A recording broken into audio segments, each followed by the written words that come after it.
First Contact Protocol. The research vessel Harmony of Stars drifted silently through the outer edge of the solar system, its bioluminescent hull pulsing with gentle blue rhythms that matched the heartbeats of its crew. Commander watched the third planet from the star with growing fascination. The electromagnetic signatures were unlike anything they had encountered in their 3 centuries of galactic exploration. "Commander," called out Navigator Vex from her station, her crystalline tentacles dancing over the organic control interfaces. "The electromagnetic patterns from the third planet are chaotic. I've never seen anything like this level of technological noise." Large, opalescent eyes shifted to study the data streams flowing across the bioscreens. As a member of the Galactic Harmony Council, he had overseen first contact protocols with 17 different species. Each time, they had found civilizations that had learned to balance their technology with their biology, creating sustainable societies that worked in perfect harmony with their environments. The patterns from this world suggested something entirely different. "Show me the surface scans," he requested, his voice carrying the melodic undertones that marked him as a senior member of his species. The main display shifted to show a blue-green world with artificial lights, massive structures, and what appeared to be countless vehicles moving in seemingly random patterns across the surface. "Doctor, the expeditions," gasped audibly from her station. "Commander, the bio-readings are extraordinary. The dominant species appears to have a population in the billions, and they're consuming resources at a rate that should have depleted their world centuries ago. Yet somehow, they continue to thrive and expand." Studied the readings with growing concern and curiosity. In all their encounters with intelligent life, they had found species that lived in careful balance with their worlds. The concept of a civilization that could sustain such apparent chaos was both fascinating and deeply troubling. "What can you tell me about the dominant species themselves?" he asked. Doctor's bioluminescent patches flickered rapidly as she processed the incoming data. Bipedal carbon-based life forms, surprisingly fragile bone structure, relatively thin skin, minimal natural armor or defensive capabilities. Their individual lifespans appear to be remarkably short by galactic standards, perhaps only 70 to 100 of their planetary cycles. This information made the surface activity even more puzzling. How could such apparently fragile, short-lived creatures create such a dynamic civilization? "Are they aware of our presence?" inquired of his communications specialist. "No, Commander, their detection technology is quite primitive. However, I am receiving thousands of electromagnetic signals that appear to be some form of communication network. The complexity is overwhelming." Made his decision.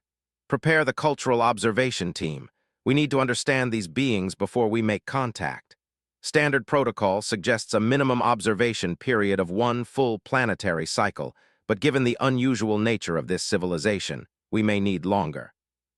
Doctor raised a concern. "Commander, given their apparent fragility and the chaos of their civilization, should we not consider immediate intervention? They may be suffering under conditions that we could easily remedy." It was a valid point. The Galactic Harmony Council's primary directive was to assist developing civilizations in achieving sustainable balance. Species that consumed resources so rapidly typically faced extinction within a few generations, unless guided toward more harmonious practices. "We observe first," decided. "We cannot help them if we do not understand them." The observation began immediately.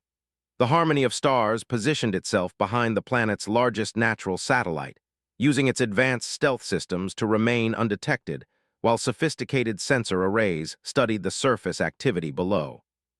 What they discovered over the following weeks challenged everything they thought they knew about intelligent life.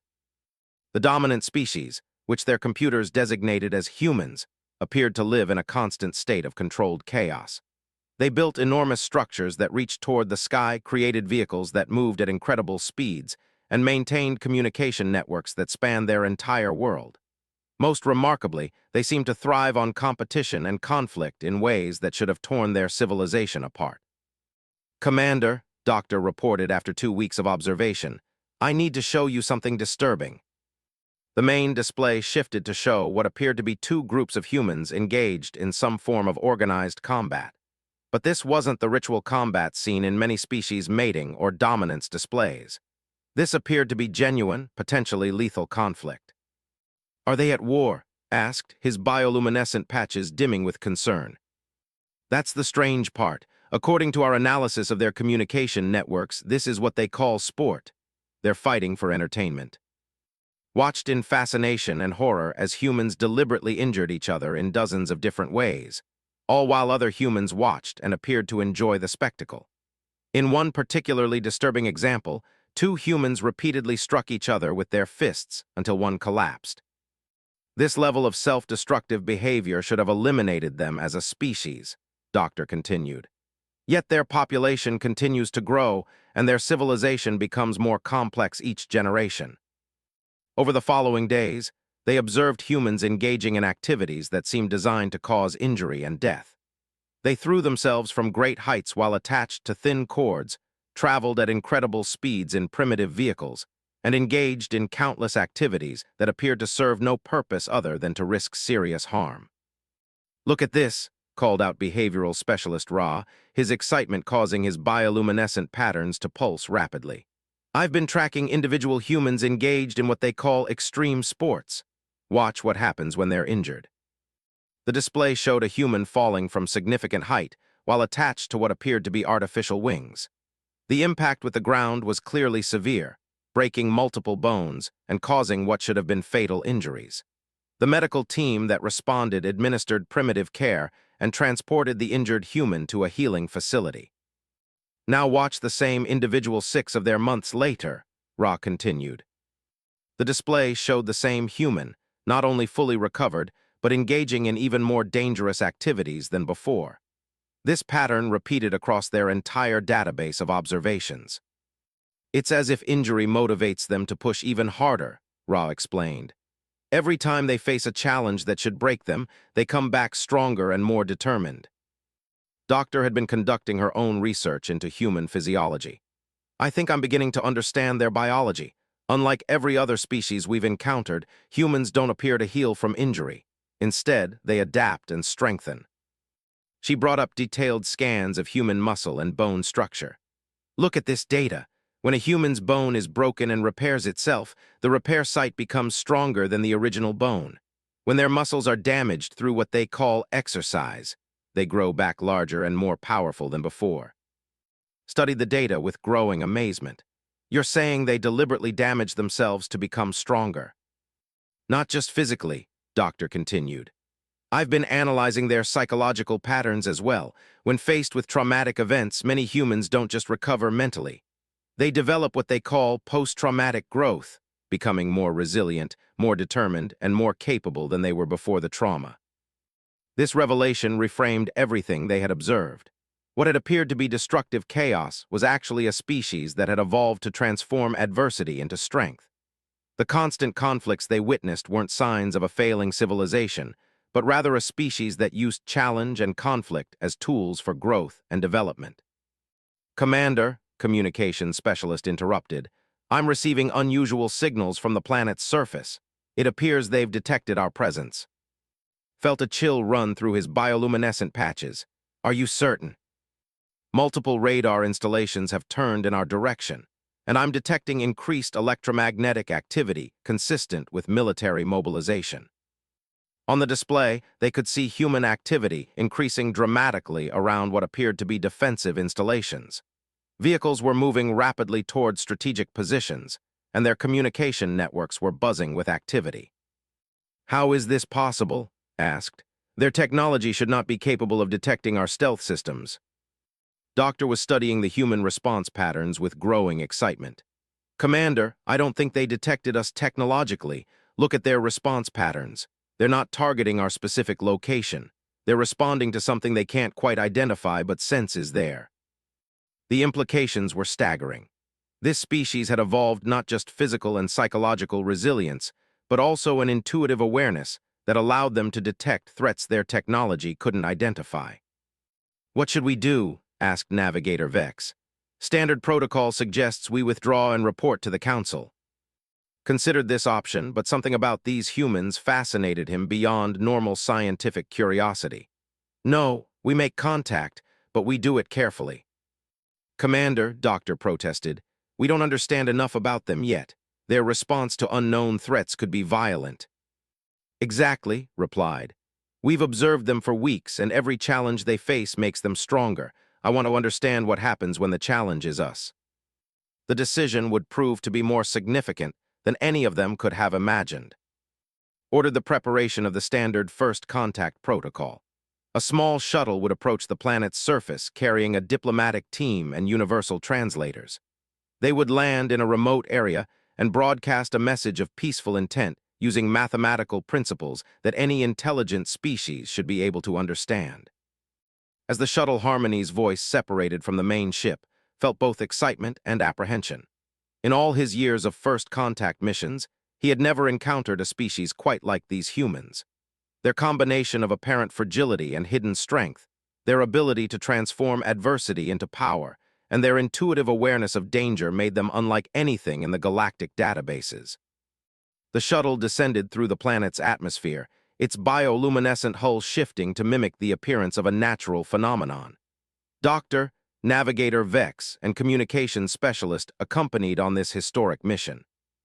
Landing site selected, reported Vex as they approached the surface. Large open area, minimal human population, but close enough to major population centers for rapid response. Are you detecting any human military activity? Asked. Significant increase in electromagnetic activity, reported. Multiple aircraft approaching our location, ground vehicles mobilizing, and intensive communication between what appear to be military units. As the shuttle touched down in what appeared to be a large, flat area surrounded by natural vegetation, they could see vehicles approaching from multiple directions. The humans were responding to their landing with remarkable speed and organization. Beginning transmission of peaceful intent, announced, broadcasting mathematical sequences and universal symbols designed to indicate non-hostile intentions. Through the shuttle's external sensors, they watched as human vehicles formed a perimeter around their landing site. Beings emerged from the vehicles carrying what were obviously weapons, but they maintained a defensive rather than aggressive posture.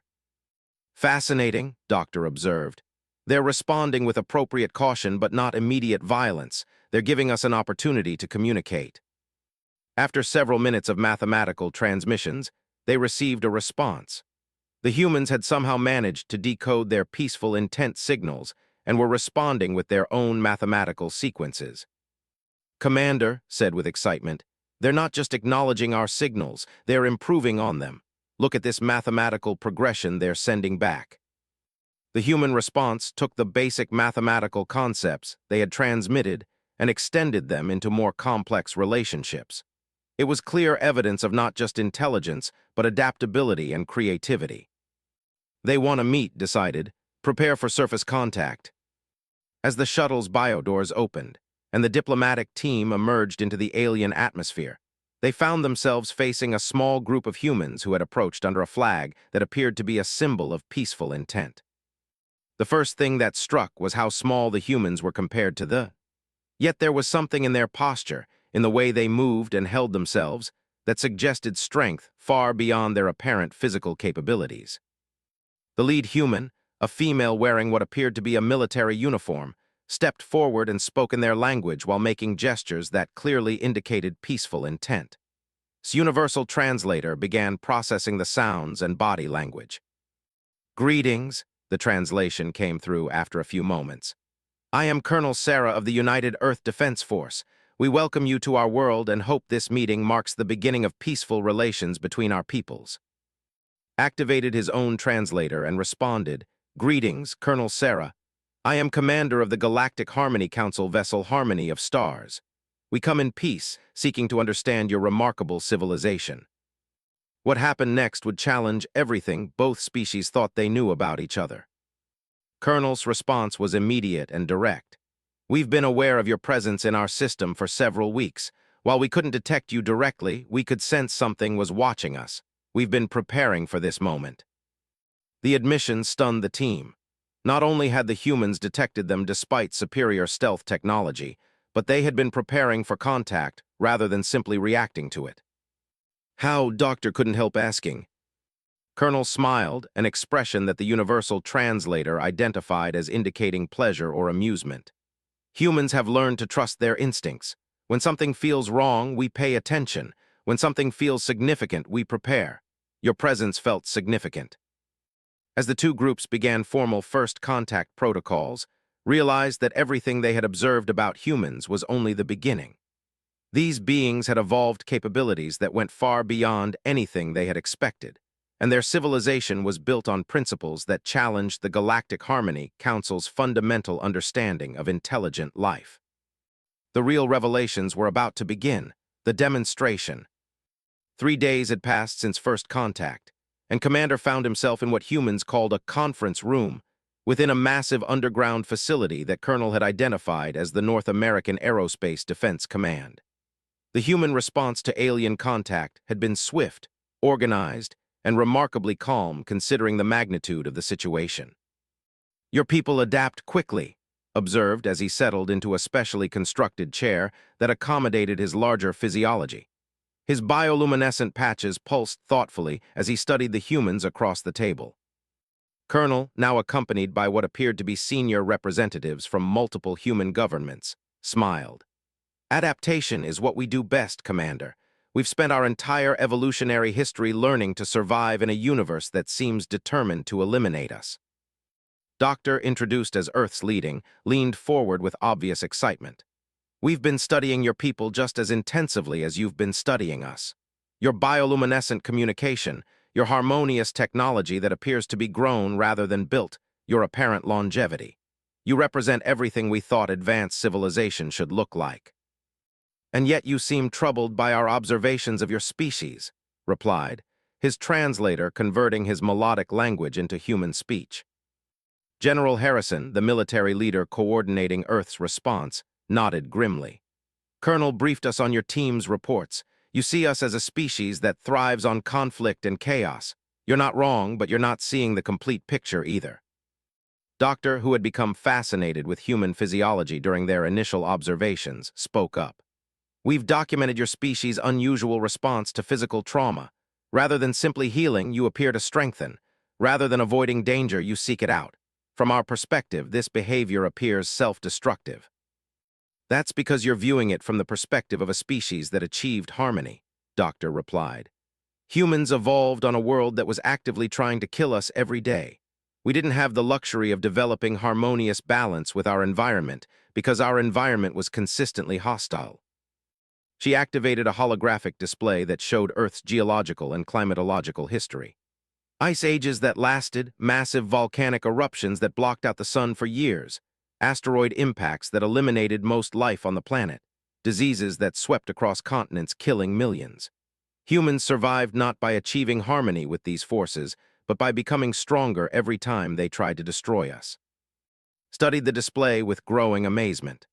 Earth's history was a catalog of catastrophic events that would have eliminated most species multiple times over. Yet humans had not only survived, but used each catastrophe as an opportunity to develop new capabilities. "Show them the London incident," General Harrison suggested quietly. Colonel activated another display. "This happened yesterday, about 6 hours after our initial contact. We thought you should see how humans respond to crisis." The hologram showed a massive structure collapse in what appeared to be a major human city. A building that housed thousands of humans had suffered catastrophic structural failure, trapping hundreds of people under tons of debris. "By all logical calculations, most of those people should have died," Colonel explained as they watched the scene unfold. "The debris was too heavy for our machines to move quickly enough, the spaces were too small for our rescue equipment to access, and the structural instability made any rescue attempt extremely dangerous." But what they witnessed next, all their understanding of rational behavior. Hundreds of humans appeared at the disaster site within minutes. Without waiting for official coordination or safety protocols, they began moving debris with their bare hands. When pieces were too heavy for individuals to move, groups formed spontaneously to combine their strength. When spaces were too small for equipment, humans crawled into dangerous gaps to reach trapped survivors. "They're risking their lives for people they don't even know," Doctor whispered in amazement. "Watch this part," Doctor said, highlighting a specific section of the recording. They watched as a human male, clearly injured with what appeared to be a broken arm, continued working to free trapped victims for over 8 hours. Every time someone tried to convince him to seek medical attention, he refused and continued working. Other injured humans displayed similar behavior, functioning effectively despite injuries that should have incapacitated them. "That man's name is Williams," Colonel explained. "He's a construction worker who happened to be in the area when the building collapsed. He worked for 14 hours straight with 3 broken ribs, a fractured arm, and severe lacerations. When we finally convinced him to go to the hospital, he'd personally rescued 11 people." "But that's not the remarkable part," General Harrison added. "Tell them what happened next." Doctor switched to medical scanning data. "We monitored 23 other injured rescuers during their recovery. Not only did they heal faster than normal human baseline, but every single one of them demonstrated measurably increased physical capabilities after recovery. Stronger bones, denser muscle tissue, improved cardiovascular function, even enhanced reflexes and reaction times." Felt his bioluminescent patches dim with confusion. "You're saying that the stress and injury of the rescue operation made them physically superior to their previous condition?" "Exactly," Doctor confirmed. "And it's not just physical. Psychological testing showed increased problem-solving abilities, improved stress tolerance, and enhanced emotional resilience. The trauma of the crisis literally made them better humans." Navigator Vex, who had been quietly analyzing the human data, spoke up. "Commander, this contradicts everything we know about biological responses to stress and trauma. In every species we've encountered, injury and stress cause deterioration and damage that must be carefully healed and restored." Colonel leaned back in her chair, studying the aliens with obvious curiosity.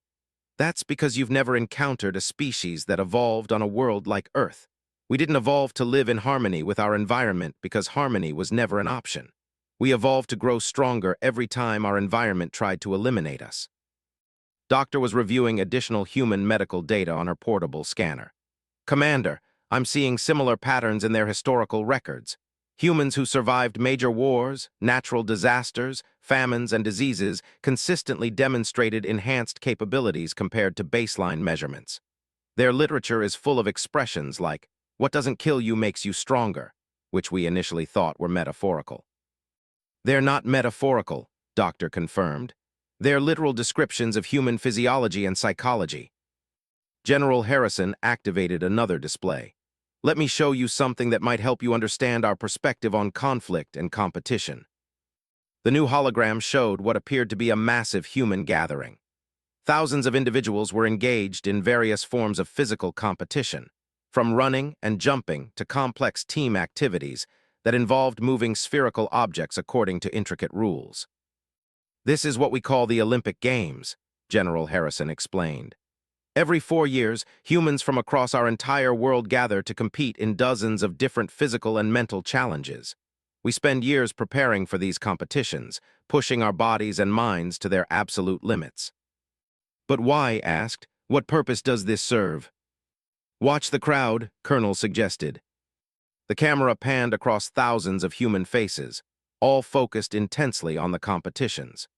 Their expressions ranged from excitement to anxiety to pure joy, and many appeared to be emotionally affected by the outcomes of competitions in which they weren't even participating.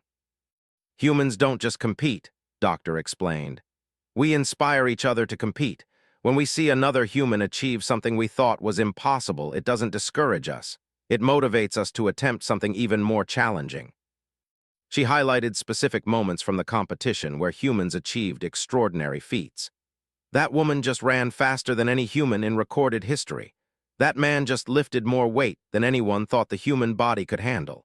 That team just coordinated in ways that required split-second timing and perfect trust." And now millions of humans around the world are watching these achievements and asking themselves how they can do something similar, Colonel added. "Competition doesn't divide us. It elevates our entire species." Was beginning to understand something profound about human nature. You use conflict and competition as tools for collective improvement. "Exactly," General Harrison confirmed. "Every challenge we face, whether it's a natural disaster, a technological problem, or even conflicts between different human groups, becomes an opportunity for our entire species to develop new capabilities." Doctor was studying her readings with growing excitement. Commander, their stress response patterns are completely different from anything in our databases. When faced with challenge, their bodies don't just prepare for fight or flight, they prepare for growth. Communications specialist, who had been monitoring human communications networks, looked up from his equipment. Commander, I'm detecting something unusual. The humans appear to be broadcasting our conversation to their entire population in real time. Felt a moment of alarm. In most first contact situations, initial diplomatic exchanges were kept confidential until both species could agree on appropriate information sharing protocols.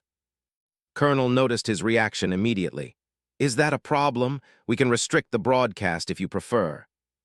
Why are you sharing this information with your entire population? Asked. Because they deserve to know, Doctor replied simply. And because we've learned that humans respond better to challenges when they face them together rather than when information is restricted to small groups of leaders. General Harrison activated another display showing human communication networks. Right now, millions of humans are discussing this conversation. Scientists are proposing new research directions. Engineers are designing new technologies. Artists are creating works inspired by the possibility of galactic civilization, and ordinary citizens are preparing themselves for whatever changes this contact might bring. You're not afraid of how they might react? Doctor asked. We're terrified, Colonel admitted with another of those expressions the translator identified as smiling. But fear has never stopped humans from moving forward. If anything, it motivates us to prepare more thoroughly. As if to demonstrate her point, Equipment began receiving thousands of transmission signals from across the planet. His bioluminescent patches flickered rapidly as he processed the incoming data. Commander, I'm receiving what appears to be scientific proposals, technological designs, cultural exchanges, and even what their translator calls fan art, depicting possible futures for human-alien cooperation. Reviewed the data stream with growing amazement. Rather than panic or demand for military protection, the dominant human response to alien contact appeared to be curiosity, creativity, and determination to turn the situation into an opportunity for advancement. There's something else you should understand about humans, Doctor said, her expression becoming more serious. We don't just grow stronger from individual challenges, we grow stronger from collective challenges. She activated a historical display showing human civilization's response to various global crises. Plague epidemics led to advances in medical science that eliminated dozens of diseases. World wars led to technological innovations that improved life for millions of people. Economic collapses led to new financial systems that were more stable and equitable. Every time our civilization faces potential destruction, we emerge from the crisis more advanced than we were before, General Harrison added. We've learned to view catastrophic challenges as opportunities for species-wide evolution. Felt a chill run through his bioluminescent patches as he began to understand the implications. You're saying that contact with galactic civilization isn't something you want to adapt to. It's something you want to use to become stronger. The humans exchanged glances, and Colonel leaned forward. Commander, we appreciate that your Galactic Harmony Council has likely contacted dozens of species and helped them achieve peaceful, sustainable civilizations. But we need you to understand something important about humans. She paused and noticed that every human in the room had focused their attention completely on him. We don't want to be rescued, guided, or saved. We want to be challenged. The bigger the challenge, the stronger we become. And if galactic civilization represents the ultimate challenge for humanity, then we're ready to show the galaxy what humans can become when we're pushed to our limits. The statement hung in the air like a declaration of intent, realized that everything they had observed about human civilization was leading to this moment. These beings hadn't just survived on a hostile world. They had transformed hostility itself into the foundation of their strength. And now they were looking at the galaxy as their next source of challenge and growth. What that might mean for the rest of galactic civilization was something was only beginning to comprehend. The challenge accepted. 6 weeks after first contact, Commander found himself aboard a human spacecraft unlike anything the Galactic Harmony Council had ever encountered. The ship designated Defiance had been constructed in record time using a combination of human engineering and carefully shared technology. What should have taken years of careful development had been accomplished in weeks through what humans called crash engineering. Your people work at an unprecedented pace, observed to Captain, the human commander of this remarkable vessel. His bioluminescent patches pulsed with a mixture of admiration and concern as he watched human technicians making real-time modifications to alien technology. Captain, a former test pilot who had volunteered for the unprecedented mission to escort the delegation to the Galactic Harmony Council, grinned. When humans get excited about something, we tend to move fast, and the possibility of galactic civilization has excited us more than anything in our history. Doctor, who had remained on Earth to study human adaptation patterns, appeared on the communications screen from the surface. Commander, you need to see what's happening down here. Human civilization is transforming at a rate that should be impossible. The display showed cities across Earth where massive construction projects were. Humans were building what appeared to be training facilities, research centers, and manufacturing complexes on a scale that dwarfed their previous constructions. They're not just preparing for galactic contact, Doctor continued. They're preparing to compete in galactic civilization. Studied the images with growing unease. In the weeks since first contact, humans had demonstrated capabilities that challenged everything the Galactic Harmony Council thought they knew about developing civilizations. They had reverse-engineered technologies, improved upon them, and created hybrid systems that outperformed the originals. Captain said carefully, I must ask you something directly. What exactly do humans hope to achieve through contact with galactic civilization? His expression became more serious, though she maintained what had learned to recognize as determined confidence. Commander, humans have spent our entire existence being underestimated.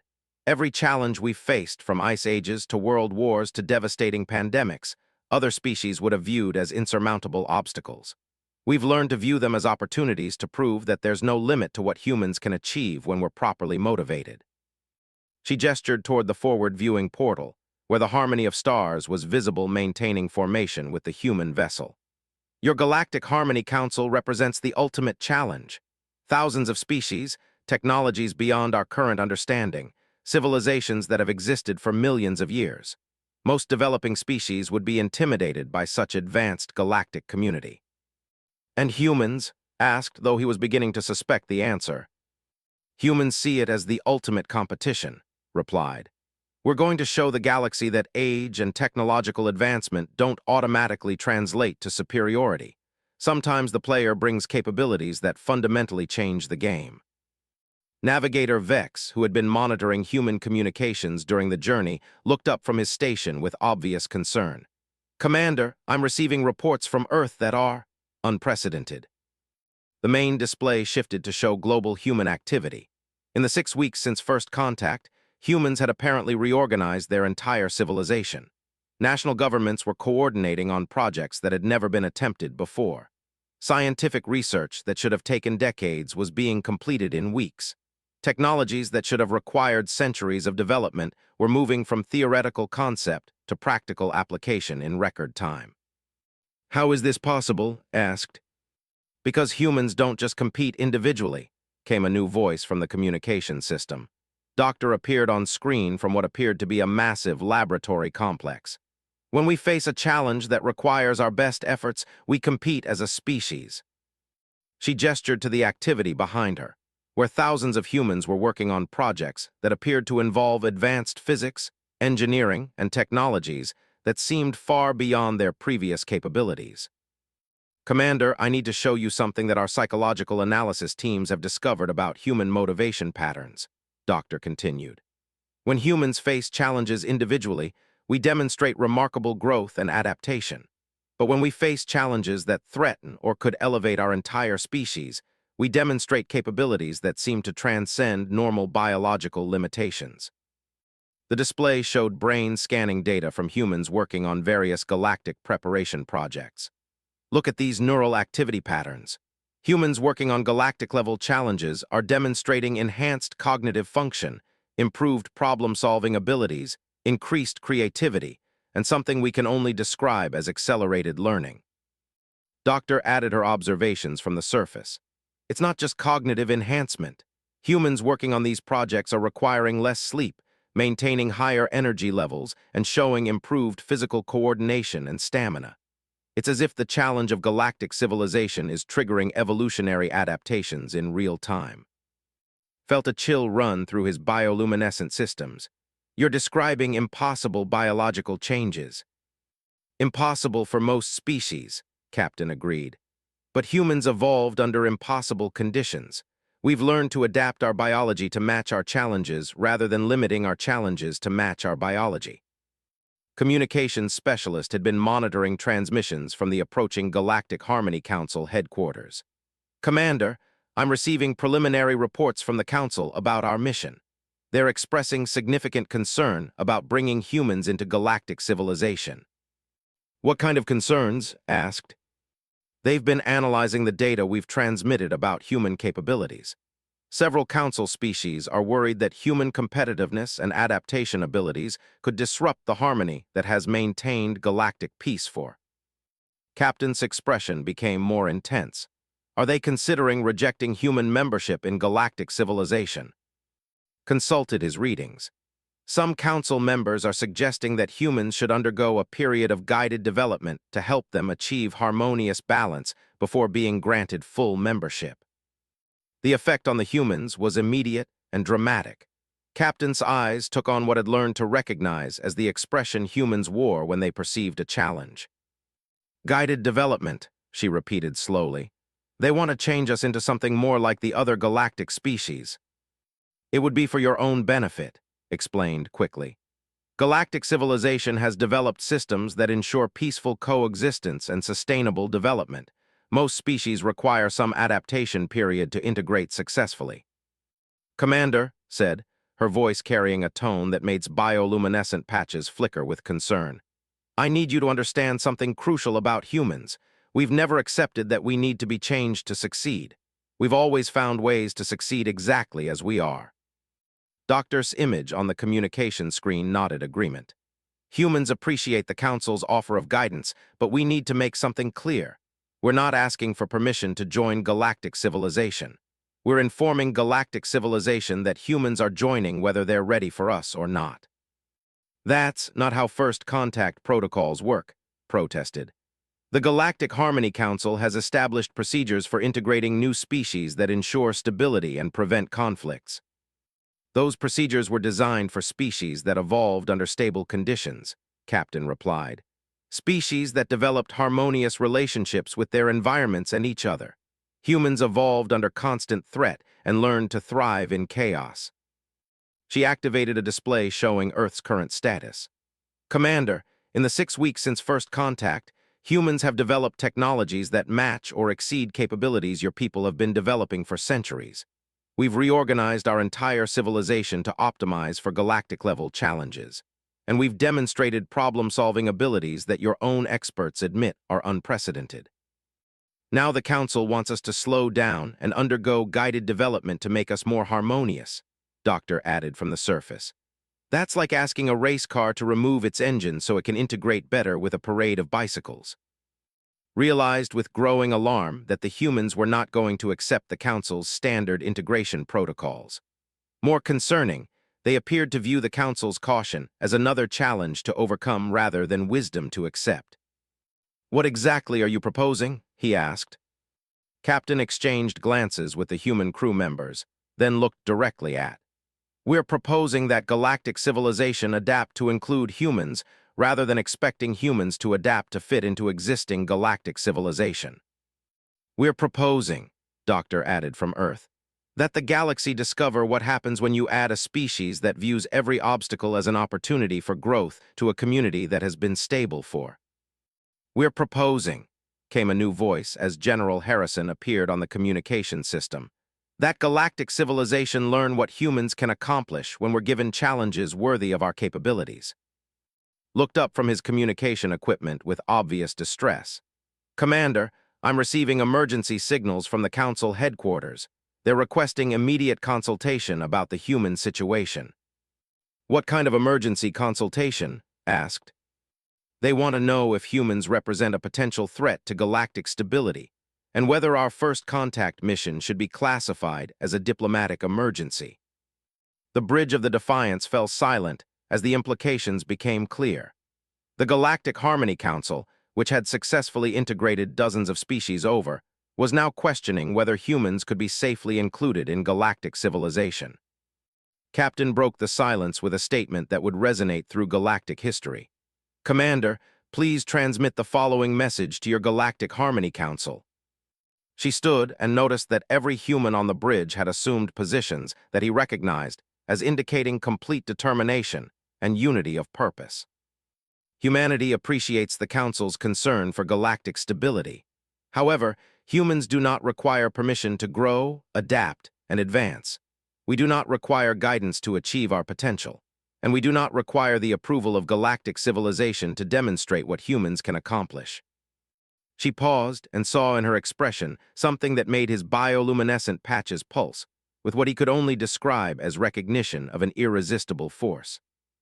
If the Council believes that human capabilities represent a threat to galactic harmony, then we invite them to present us with challenges that will test those capabilities. Humans have never backed down from a challenge, and we're not going to start now. Tell them, Doctor added from Earth, that if they want to see what humans do when they're properly motivated, they're about to get a demonstration that will redefine their understanding of what developing species can achieve. As prepared to transmit the human response to the Council, he realized that first contact with humanity was about to become something unprecedented in galactic history. Not a carefully managed integration of a developing species, but a confrontation between an established galactic order and a species that had built their entire civilization on the principle that there was no challenge too great to overcome. The galaxy was about to discover what happened when an unstoppable force met what had previously been considered an immovable object, and suspected that galactic civilization would never be the same.